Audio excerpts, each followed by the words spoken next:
I've never been quite sure when the idea first occurred to me.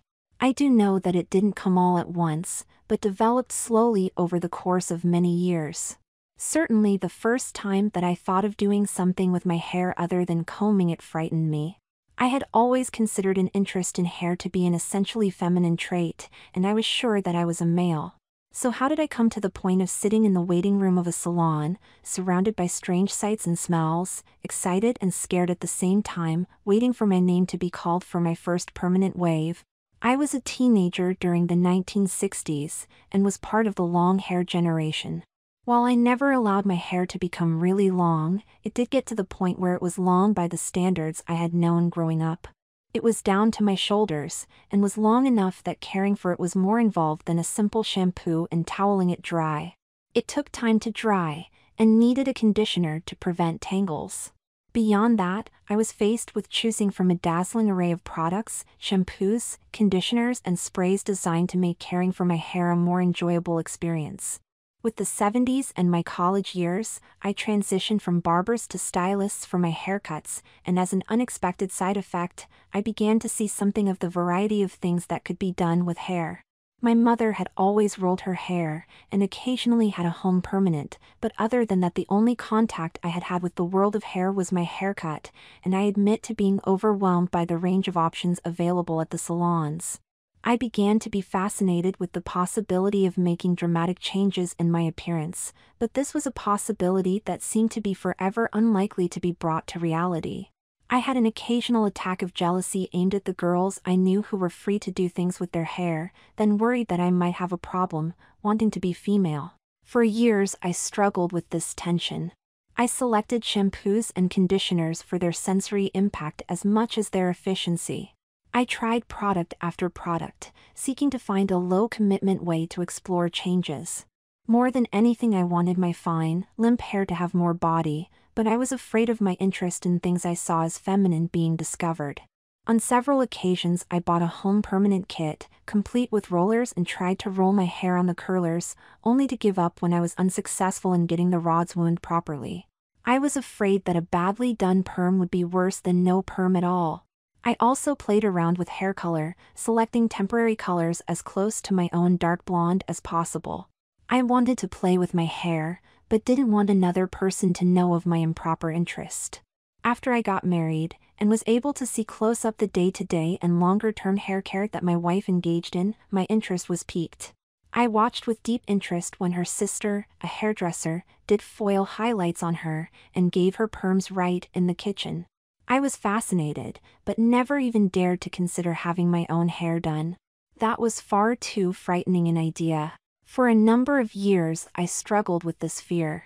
I would make a point of watching perms being done whenever possible, to the point of sitting on benches outside mall beauty salons and watching through the windows while my wife was shopping. As the years went by, I began to see more and more salons begin openly advertising their status as unisex shops, and some men having perms. It began to seem that my time might have finally arrived, but I still hesitated. What would my wife say? She had never seemed the least bit sympathetic to my very occasional hint of interest. Whenever she was not home I took advantage of the opportunity and used her rollers, her curling iron, and her hot rollers. I was never very good at it, and always washed the resulting curls out of my hair long before I expected her home. Less than a month ago, she came home unexpectedly one day and found me in her hot rollers. I offered an embarrassed explanation of my fascination with my hair. She was surprised, but seemed supportive. "If you really like curls, you should have a perm. I'll ask my sister to give you one for your birthday next month."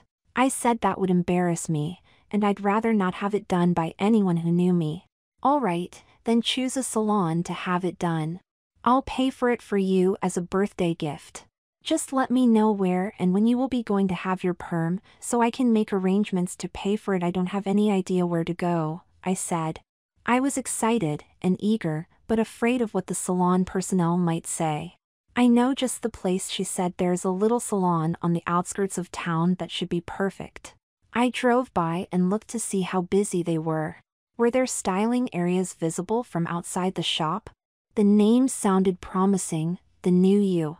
It was on the second floor of a small strip mall, sharing the area with a music school, with a travel agency, restaurant, and gift shop downstairs. It was as private as I could find, and no one I knew had ever been there, as far as I knew. How much privacy can I hope for? Would I see anyone I knew coming or going? I wanted to get a perm, but I was worried. What would people think? Would I like the results? Throughout this period, my wife kept pressing me to make an appointment so that the perm could be her birthday gift to me. I called on a Tuesday morning. I'm interested in knowing if there is any treatment which might add body to my fine, limp hair? Why, yes, sir, there is. A perm sounds like just what you're looking for. Would you like to make an appointment? Yes, I would. When is your quietest time? I asked. Usually in the morning, she said. On Friday morning we have an opening for a perm. Would that work for you? I said that it would. Be here at 9:30 and plan on about 3 hours. It would be good if you wore something loose-fitting. Heather will be giving you your perm. Can I have your name and phone number? With that I was committed. They knew my name and had my phone number. Now there was no turning back. In just over 72 hours, I was finally going to do it. I was going to have a perm. I was excited and afraid at the same time. The time was going to drag as I waited. I told my wife when I was having my perm. I'm glad you will be having it, and on your birthday too. They have a reputation for giving people what they really want. Who will your stylist be? I told her that I would be seeing someone named Heather, but I wasn't sure what to ask for. I'd never had a perm. How was I to know what to ask for? What are you hoping your perm will look like? She asked me. Do you want to keep the same basic look you have now, but with more body? Or would you like to change your appearance? I think I'd like to change my appearance some, otherwise why have a perm? I answered. But what should I ask for? I don't want too dramatic a change. What would people think? She replied, don't worry about what other people think. I'd be glad to call Heather and talk to her before your appointment if you would like. I think I understand what look you would really like, and could make sure she knew what to do to you. Would you do that? That'd be great. I wasn't sure what I would say. I'm looking forward to it, but at the same time, I'm nervous. I'd be glad to, she responded, just leave everything up to me. You'll have a memorable first perm, and no need to worry about what to ask for. By the way, why don't you take the rest of that day off from work? No point in going in for a few hours on a Friday afternoon, and that will give you some time to get used to your new look before you go to work with it. Why did I wait so long to tell her? I wondered, guess I was wrong about how she'd respond.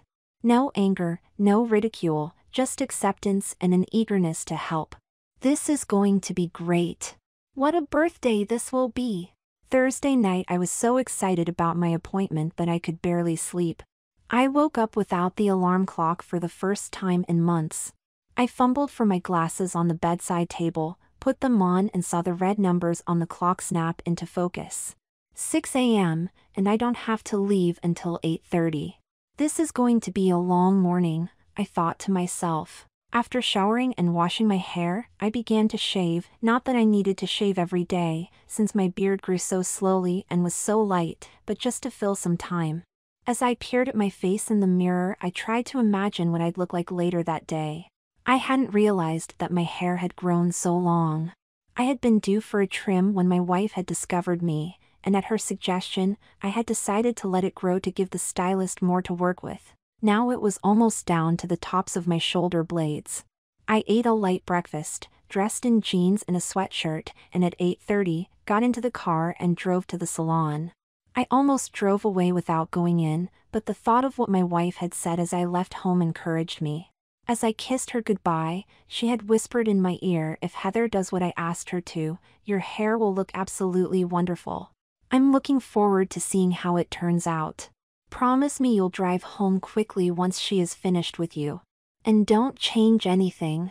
Give yourself some time to get used to it, and remember I want to see the new you as soon as possible. I parked the car as close to the door as possible, looked around to see that no one was watching, and went in. It looked just like I had expected. As I walked in, there was a tall, sloping desk with a large book open on top. A telephone was on a corner of the desk, and an attractive receptionist with golden curls framing her face was seated on a tall stool. I waited while she finished with a phone call. "He just got here. Yes, I think you'll be very pleased with the results," she said. Hanging up the phone, she greeted me warmly. "You must be Heather's makeover client. My name is Sue, and I'll be helping her. I see you wore a sweatshirt. That may be a bit of a problem later, but I'm sure we'll manage. Have a seat and Heather will be with you very soon." "What sort of problem?" I asked, "and I'm here for a perm, not a makeover. We just don't want to disturb your new look by pulling a sweatshirt over your head. We have something you can wear home instead, so don't worry." I sat down in a wicker chair with a very comfortable red corduroy pillow, and looked around the salon. In the waiting area there were baskets on the floor filled with magazines. On the walls were framed pictures of women with elaborate hairdos. In the salon work area, one whole wall was covered with mirrors, and had 3 chairs arranged in front of them. They looked more comfortable than those of the salon where I had been getting my haircut did. Against the opposite wall were 3 sinks with low chairs in front. Along the back wall were 3 chrome hairdryers.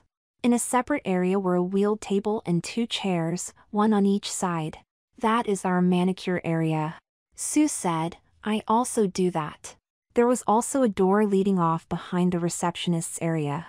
Back there are a changing room, and some other rooms for our special projects. Soft instrumental music was playing in the background, and I could feel myself relaxing. If I wasn't careful, I could doze off easily, especially after not sleeping well the night before. "I know it is a little bit early, but would you like a glass of wine while you wait?" Sue asked. "I don't drink very often, but I think now would be a nice time to do so," I responded. "Just don't be insulted if I begin to doze off." "That won't be a problem," Sue smiled. "In fact, it is a sign of trust which we are glad to see." Just then the salon door opened and a willowy redhead with a French braid bustled in. "Sorry I'm late," she said. "I'm Heather. I've been looking forward to working on you since your wife called to explain what she wants us to do to you." "A perm, right?" I asked. "If you will please go back to the changing room, strip down to your underpants, and put on one of the robes you find there, we'll be ready to start. You can put your clothes in one of the lockers." "Take off my clothes?" "Why?" I asked. "We don't want to get them wet, or stained by any of the solutions we will be using on your hair," Heather answered. That makes sense, I thought. I swallowed the last of my wine, and went to the changing room. The first several lockers I opened were full of an assortment of women's clothing, but eventually I found an empty one. I found a robe. It was a long, rich terrycloth robe, pink with a pastel yellow trim. It was not to my taste, but it would serve the purpose, so I put it on and went back to the main room of the salon.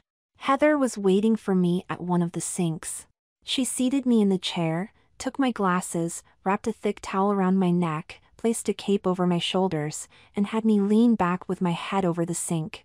"The first thing we are going to do is a pre-treatment for your hair, so it will be ready for the rest of the day's activities. What I will be doing is applying it to your dry hair, and leaving it there for about 20 minutes, then I will rinse it out and shampoo your hair." Sue then turned away to a counter and picked up a plastic bottle, opened a small bottle and poured it into the plastic bottle. Then she added the contents of another bottle, put a pointed top on the plastic bottle and began to shake it. I squinted to try to see what she was doing, but without my glasses it was mostly a blur. Sue put on a pair of rubber gloves, saying my hands are a little dry, so I'll be wearing gloves today, and began squeezing the contents of the bottle onto my hair. It was just a little cold, and had a slightly acrid aroma. She then began to work up lather, working the lather through my hair, from scalp to ends. After several minutes, she turned away, set a timer, and asked, "Are you comfortable? I will be back in about 20 minutes to rinse your hair." I didn't respond because I was drowsing off. I must be more tired than I thought. I must have slipped off to sleep, because only moments later, Heather was back. She turned on the water and adjusted the temperature. "How is this?" she asked. "Just a bit warmer," I replied. When the water temperature was right, she began to wet my hair. Warm water began to spill down my head. I could feel my hair becoming wet and heavy. It was very relaxing. Soon it was thoroughly wet. I could feel her strong fingers working through my hair, getting the lather out. She rinsed my hair for about 3 minutes. "Now comes the shampoo," she said. She poured some into her hand and began working up lather. The shampoo had a brief hint of a vanilla scent and had the richest, thickest lather I had ever experienced. Again she rinsed my hair thoroughly, wrapped a towel around my head, turban style, and had me walk over to the middle chair. As I sat there, facing away from the mirror, Heather wheeled a cart next to my chair. I could see that there were several bins, each full of various colored perm rods. Then she took the towel off of my head and began to comb my hair, going gently to work out any tangles that the shampooing might have left. She gathered my hair into about 6 sections and pinned each section out of the way with a long silver clip. "Based on what your wife requested, we will be doing something a little bit different today from what you might expect. Because your hair is such a nice length to work with, I am going to do what is called a piggyback perm. What this means is that when perming longer hair, I will wind the hair onto 2 rods so that the curl size will be more even from scalp to ends. I will begin by winding the hair onto a rod from halfway up the hair and wind it to the scalp, leaving the end loose. Then I'll wind the end on another rod and fasten it above the first rod. This will take longer, but the look is worth it, and your wife said you were taking the afternoon off, so the extra time will not be a problem." I was feeling rather mellow from lack of sleep, the buzz of the wine, and the soothing music, so I responded, "I'm in your hands, do what you wish." "Not what I wish, but what your wife wishes," Heather said with a smile. "Now I am going to begin rolling your hair. Are you comfortable?" "I'm fine. Could you turn the chair to face the mirror? I'd kind of like to watch." "I'm sorry, but you will need to keep your glasses off, and it is more convenient for me to work with you facing this way. Is that okay? You're the stylist. Whatever is best." Heather took a comb and began to separate my hair into little strands right at the front of my scalp, a bit narrower than the rod and about a ½ inch deep. She ran a comb through it from the scalp to the ends, and maintaining a gentle pressure, held it extended with one hand. With her other hand, she took a piece of shiny paper and folded it so that it covered the strand she had just combed on both sides, front and back. She slid it about halfway out from my scalp, took a pink rod, and began winding down toward the scalp at a 45-degree angle. The pull on my hair was noticeable, but not painful. Then she took another paper, end papers she called them, and put it at the end of the strand that was left hanging off the first rod. She then took another rod and wound it down to the lower rod, and fastened it. She quickly fell into a routine as she worked her way backwards, to the crown of my head, then down the back to the nape of my neck. Every few moments, she would spray my hair lightly with water to keep it damp. I was surprised at how many rods she was using. The style your wife asked for requires a lot of rods. And don't forget that a piggyback perm uses twice as many rods anyway, Heather said. After she finished the first row, rather like railroad ties running along my scalp, she started a section above my right ear, running perpendicular to the first row of rods. My scalp was beginning to tingle all over from the slight, but steady pull of the rods, and I could feel the additional weight of damp wound rods on my head. She continued to roll row after row until the right side was done, then she moved to the left side, and repeated the process. Finally, after what seemed like almost an hour, she was done. "I think we may have used as many rods as I've ever used before," Heather laughed. "Well over 140. Are you still comfortable?" Then she misted my hair again with the spray bottle. She took some cream and dabbed it on my skin around the hairline, then with a long strip of what looked like cotton rope, surrounded my scalp with a white fringe. "This will prevent any perm solution from getting onto your face or neck," she said. "Now we're ready to apply the perm solution. With your length of hair and number of rods, we'll be using 2 perm kits today. She turned to the cart and took 2 bottles, poured each into a plastic squeeze bottle, and shook it to mix them. Then she mixed the second perm in the same way in another bottle. Last chance to change your mind, she joked. Not a chance, I replied. Do your thing, I'm in your hands. She put a fresh towel around my neck, refastened the cape, and beginning at the nape of my neck began squeezing a cool, slippery feeling liquid onto the rods. There was a strong smell which nevertheless I found appealing. Sorry about the odor, Heather said, but we need a strong perm for the look your wife asked for. No problem, I replied. I don't mind. One rod after another became saturated, and my head became heavier and heavier. She worked her way up to the crown, then did the sides. As she began the top, she gave me a towel to catch any spills onto my face. Finally, she was finished. I had a head full of wet rods. She removed the cotton roping and replaced it, put a plastic cap, rather like a shower cap, over my head and led me back to a hairdryer. After I sat down, she lowered the hood over my head, turned it on, and said, "It will need at least 20 minutes to process your curl. I'll be back to check on the curl then. If it gets too hot, let me know, but it does need to be very warm to form the curl best. Would you like another glass of wine while you wait?" I accepted another glass of wine, and began to daydream about my new look. The music was louder, and I realized that there were speakers right in the dryer. Without realizing it, I drifted off to sleep again with the wine, the warmth, the music, and the lack of sleep the night before. I woke up to hear Heather saying, "Time to check the curl." She turned off the dryer, lifted the hood, removed the cap, and partially unwound a rod. "I think we need another 10 minutes for the curl we want," she said. "Could I use the restroom?" I asked. It has been a long morning. I noticed that it was already noon. "As long as you don't take too long," she answered. "We don't want the curls to cool off. The restroom is next to the changing room." "No problem," I replied. I was surprised to notice that the men's room had no mirror, but decided that they must want to prevent patrons from undoing the stylist's work. I returned to the dryer and sat back down. From the glimpse I had of my head in the mirror, blurred as it was, I did indeed have a head full of rods. I am certainly enjoying this. I like being pampered, and having curls will be wonderful. Why did I wait so long to come? I thought. Heather lowered the hood, turned the dryer back on, and set the timer again.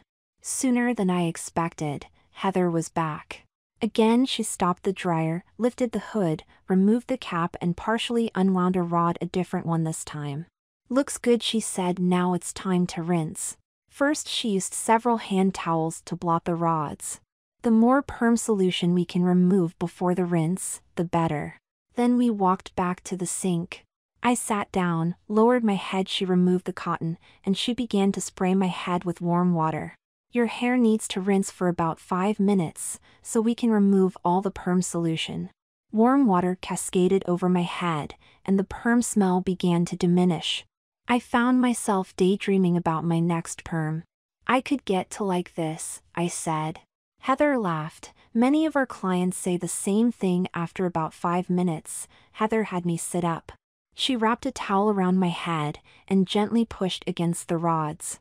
Then she took more hand towels and went one by one and dried each separate rod individually. The rods pulled against my hair, but I found it to be a pleasant sensation. "What now, the neutralizer?" I asked. "For some perms, yes, but for your perm, we are going to use a different approach. We are going to air neutralize your perm. It is a technique which is gentler on your hair and gives a better curl formation." "What does it involve?" I asked. "Just what it sounds like. We allow your hair to dry on the rods, and the oxygen in the air neutralizes the perm and locks the curl into place," Heather explained. "Won't that take a long time?" "It would if we let it dry naturally, but after 30 minutes, we put you back under the dryer set to low and let you dry there. It's lunch time. Would you like some lunch from the restaurant downstairs?" "That would be great." I didn't realize how hungry I was. "I'll have a burger and fries." Sue, would you mind getting lunch for my client? No problem, I'd be glad to. I handed her a 10, she left, and then Heather put a piece of gauze-like cloth over my hair. This is a hairnet, and it will help keep your rods in place to protect the curls as they set. I'm sorry, but the only color we have today is pink. I hope you don't mind. I'm sitting here with a head full of pink perm rods, and you think I'll mind a pink hairnet? I laughed. By the way, I know you said this was a quiet time, but I'm surprised how quiet it has been. Your wife knew you might be nervous, so she arranged to ensure that you were our only customer. It is a service we provide for our makeover customers. What is this makeover you keep mentioning? It is a special service your wife ordered with your perm. You have already undergone some of it, and more will come while you perm is air neutralizing.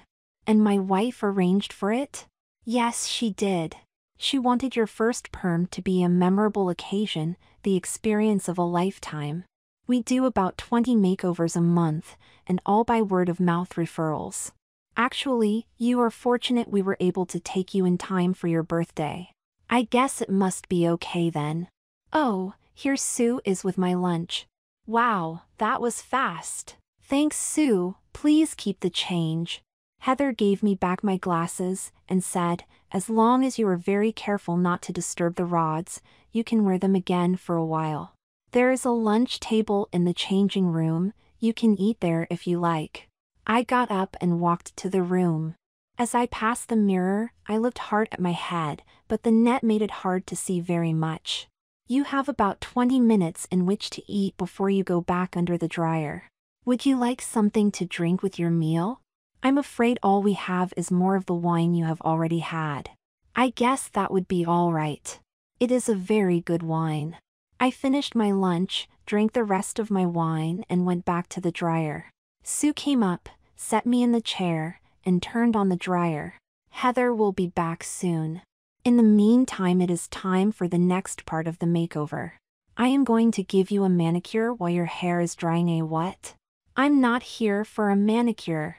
Actually, you are. It is part of the makeover your wife expressly asked for. Maybe I was getting into the spirit of the day, maybe I had drunk a bit too much wine, or perhaps I didn't want to disappoint my wife, but I agreed. Okay, my hand is in your hands. I joked. Sue took my hands and dipped the fingers into a bowl of liquid. After a few moments she took my right hand and began filing the nails lightly with an emery board. She shaped them to match my fingertips, pushed back the cuticles and began to brush on something. I thought to protest, but the music, the wine and the thought of not disappointing my wife led me to keep silent. Once again I dozed. As if in a dream, I heard Heather return. How is he doing? She asked Sue. He was a bit reluctant, but he came around and agreed to his manicure. That special wine always seems to drop their defenses so well. Good, the next phases of the makeover are always more pleasant if our client is not too reluctant to cooperate. As I struggled back to being fully awake, I noticed that my nails had seemed to have grown. They were almost an inch long and were a very vivid red. I would have protested, but for some reason it didn't seem to be a big deal any longer. Welcome back from your nap, Heather said. Are you ready for the next phase of your makeover? I guess so, I mumbled. Great. Now Sue will give you a pedicure while I work on your brows. Are you ready? I wanted to protest, but I couldn't find the words. Sue slipped off my shoes and socks and began trimming, filing and polishing my toenails the same color as my fingers. Meanwhile, Heather was busy plucking my eyebrows. It stung, but I didn't protest. It just seemed easier to let her work while I listened to the music. Soon I was beginning to think that I enjoyed having my nails done. Where did that idea come from, I wondered. When Sue finished with my toes, she placed some warm, soft substance on my legs and let it harden. Then she pulled it off. Ouch, that hurts, I shouted. It's just the hairs being pulled out by the wax treatment, she said. Next we do your arms and chest, then we'll shave your armpits. For some reason this seemed silly to me and I began to giggle. Good, said Sue, he won't give us any more resistance. Meanwhile, Heather had finished with my brows and was checking my hair to see if it was dry. I was dry, so she began removing the perm rods. I noticed in the mirror that each strand that she removed was extremely curly and seemed to have shrunk to half its previous length. I looked almost like Shirley Temple, a bright red-haired Shirley Temple. "Oh yes," Heather said, "that first treatment was a hair dye. You are now a redhead. And don't worry about how curly your hair is, we are not done with it yet, we still need to set it. From now on you will need to set it every time you shampoo, unless you want those dangling curls. They are very nice though, and you might consider wearing your hair that way for special occasions. We have some ribbons which would add a very nice touch." For some reason this seemed appealing. At the same time I wanted to protest the changes, but I heard myself say I'll be sure to give it a try soon. She led me back to the sink, wet my hair thoroughly, and then combed it. I noticed that the comb had a much harder time passing through the curls than it had through my straight hair. We went to the styling chair, and she spread some gel-like material on my wet hair, and combed it through. She then took a large plastic roller, magnetic she called it, and began to wind my hair up. When she finished one, she would stick a white plastic pin through it and against my scalp to anchor the roller from moving. She used many fewer rollers than she had rods, and was done in about 20 minutes. Then it was back to the dryer with a hairnet over my rollers and cotton pads over my ears. Sue brought me another glass of wine, and I drank it without question. The music swelled in volume again. "While you are under the dryer, it's time to do your face," she said. "It looks like you shaved this morning, so we can start with a moisturizer." She opened a jar of cream and rubbed a small amount into the skin of my face. Then she took what she said was a foundation and dabbed it onto my face in several spots, and smoothed it to cover my entire face. Next, she applied what she called powder, to keep you from having a shiny nose. Now a touch of blush, pink I think. She took a small brush, rubbed it against a plastic case and then rubbed it against my cheekbones in a circular motion. Again an unusual thought came to mind. I didn't realize how much fun makeup was. I'd like to do this again. Now for your eyes. It seems a shame to hide them behind those glasses. But we'll worry about that later. She applied what she called eyeliner, drawing lines on the edges of my eyelids and then smudging it with her fingertip. I kept blinking, but she kept on applying it. "Now it's time for some eyeshadow. I think with your red hair and blue eyes, we should use a green. It goes so well with your coloring." She took a little sponge on the end of a stick and rubbed it along my eyelids, kind of sweeping the color upward in a curved shape. Then she took a pencil, an eyebrow pencil she said, and began to draw over my newly arched and thin brows. Then she took out something that looked like a cross between a scissors and a pair of pliers. She said, "This is an eyelash curler. By the way, many women would love to have your lashes." She opened it up and I noticed that there was a rubber edge on the lower surface. She put it over my lash, squeezed it shut and held it for about 5 seconds, then moved to the other eye and repeated the process. "Much better," she said, "now some mascara." She took a bristly brush on a thin stick out of a round tube, and held it to my lower lash, and sort of twirled it around, then did the upper lash. "That's just right, now the other eye." She then did the other eyelashes in the same way. "Now the lips. Pucker up your lips." She took another brush, much like a small watercolor brush, and applied what she called lip liner around the outer edges of my lips. Then she took a tube of red lipstick and filled in the lips with color. She held a piece of tissue paper to my mouth and said, "Press down on this with your lips." Then she applied another coat, and finished with a little powder. "To help it last longer," she said. At this point Heather reappeared to check my hair. "Okay, you're dry. Time to finish you up." I followed her to the stylist's chair and sat down. One roller at a time, she unwound my hair. It was in much larger curls than it had been after the perm. After she had taken out all the rollers, she began to brush my hair. She took several tendrils of hair and formed them into curls framing my face. Then she took a handful of hair from the back and brought it up high in the back of my head. She fastened it with a clip at the base of the bunch and spread it into an arrangement of curls cascading from the top of my head. Then she arranged the sides into a sort of arrangement of curls poofing under and giving a wavy, curly effect behind my ears. She added a silk flower behind my right ear and finished it off with what seemed like a whole can of hairspray. I found myself eager to see the final result, and wondering if I could recreate the look on my own. "One final touch for your makeover," Heather said. She took a chrome-plated instrument out, placed it around my right earlobe, and snap, I felt a stinging. Then the sensation was repeated twice more on the cartilage of the ear. "Two studs and a hoop earring, and now would you like the same on the other side?" I heard, and even understood the question, but seemed unable to respond. "Sue, it seems he can't make up his mind." "What do you think?" Heather asked. Sue studied my face carefully. "I think we should do the other side also. It would look better in pairs." 3 more times the instrument snapped on my ear, 3 more painful stinging sensations. Then I noticed the weight of the hoops pulling on my earlobes, and felt them swinging gently against the side of my face as I moved my head. For some reason I found this a very sensual experience. "You were right," Heather said, "that is just the look his wife wanted." Then she spoke to me again. "Your makeover is just about finished. Would you like to see your new look as selected by your wife? He has had enough of the special wine that he will accept whatever we have done to him now, so he may as well see what he looks like." She turned the chair towards the mirror, handed me my glasses, and said, "What do you think?" I stared at the mirror but didn't recognize the woman who stared back at me. It took several moments before I realized that the woman in the terrycloth robe was I. I still seemed unable to respond, but my eyes got wide. Sue noticed. "I guess you like your makeover. Normally we provide a new wardrobe also, but your wife opted to send you home in your own clothes. She did send a shirt so that we don't have to try to get the sweatshirt over your new hairdo. Why don't you go get dressed?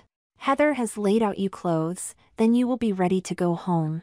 I went in, put on my jeans, socks and sneakers, noting how smooth my hairless legs were. Then I pulled on the shirt, noticing again the lack of hair on my chest and arms. I went back to the main room, and saw a strange woman wearing my clothes, then slowly realized that it was I. Heather was waiting. "We can't let you drive. You have had too much of our wine. However, we have arranged for a limo to bring you home.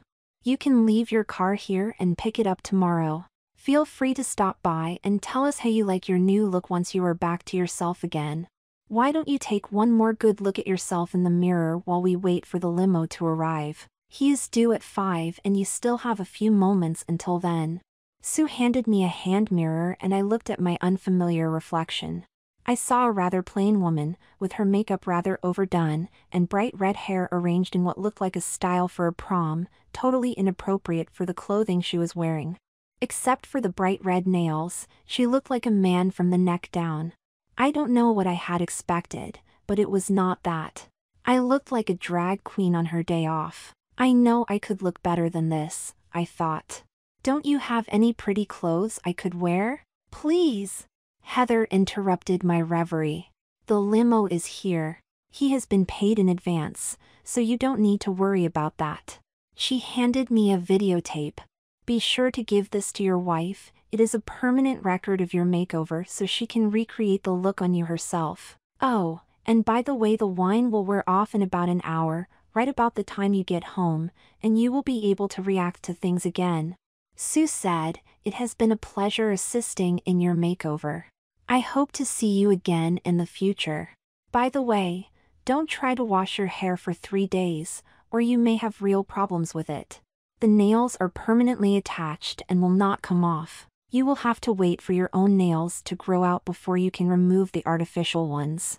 Your body hair will grow back eventually, but it may take weeks and you will never have as much. Your wife will help you care for your pierced ears. And one other thing, the music you enjoyed so much had subliminal messages.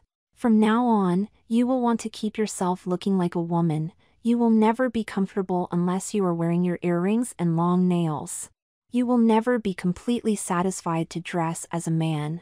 Your fascination with dressing as a woman will grow stronger.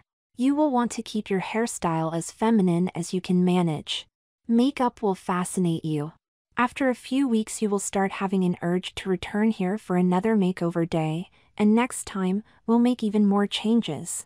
I went out to the limo, where the driver did a double take and suppressed a laugh, and said, "Where to, sir?" Or do I mean MS? Sue gave him my home address, and said bring him home by 6 o'clock, but if you have time bring him to this address first, she needs to meet her coworkers. I noted without fully understanding that he gave the driver the address of the club where my coworkers were likely to be gathering for an after-work drink. "Will do, miss, and I'll see that she greets them properly." During the ride I noticed him staring at the rearview mirror and chuckling to himself. Before I knew it, we were at the club. Almost without thinking, as if I were a robot, I said, "I'll be right back." "Please wait here." "Yes, miss, I mean sir," he grinned. I went into the club, saw my coworkers in the corner, walked up and said hello. At first no one recognized me, then they recognized my voice and facial features. "Is this some sort of joke? Why are you done up like that? I didn't know you cross-dressed. I would never have guessed. Why don't you come to work that way?" My boss looked at me and said, "Is this what you took the day off for? I want to see you in my office first thing Monday morning. We need to talk." At this point the driver came in. "Time to leave, miss, I mean sir.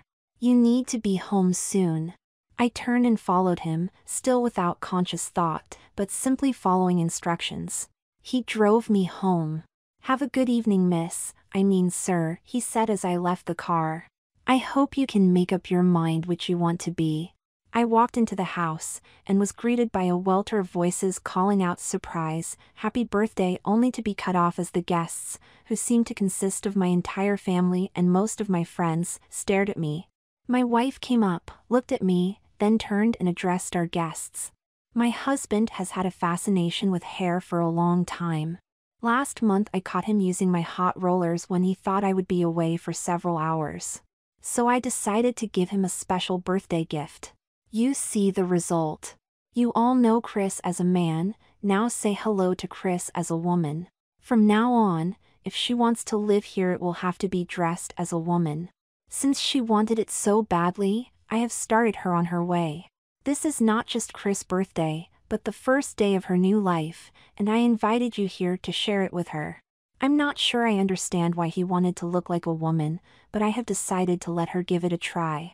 I was showered with comments, some positive, but most negative.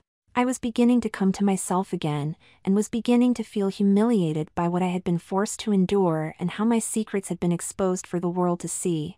While I was thinking, my wife slid the videotape into the VCR and began playing it for our guests. I watched the tape as I was transformed from a man to the appearance of a woman. I saw the hair coloring, the perm, the waxing, the eyebrow shaping, and the makeup, the roller set and the ear piercing. What is worse, I saw myself cooperating without apparent qualm. In fact, I seemed to be enjoying it. No one would ever believe that I was the victim in this. No one would believe that I didn't really want to be a woman. Even as I knew it was the conditioning speaking, I found myself looking forward to going back to the salon to reclaim my car. Maybe they could teach me how to do my makeup more appropriately. And I needed to look into getting contacts so my glasses would not hide my eyes. I was trying to decide what to wear when I went to see my boss. Maybe my wife would take me shopping for clothes tomorrow. Surely I would look better in a new dress, nylons, and heels. I would need more earrings. After all, I was wearing the only 3 pair I owned. After we said goodbye to our last guest, my wife hugged me, said, "Happy birthday, Chris. I hope it was one you will never forget. I would never have put you through that except that you wanted it so badly. And now you have no need to hide your desires to dress like a woman. Everyone I could think of now knows about you, family, friends, and coworkers.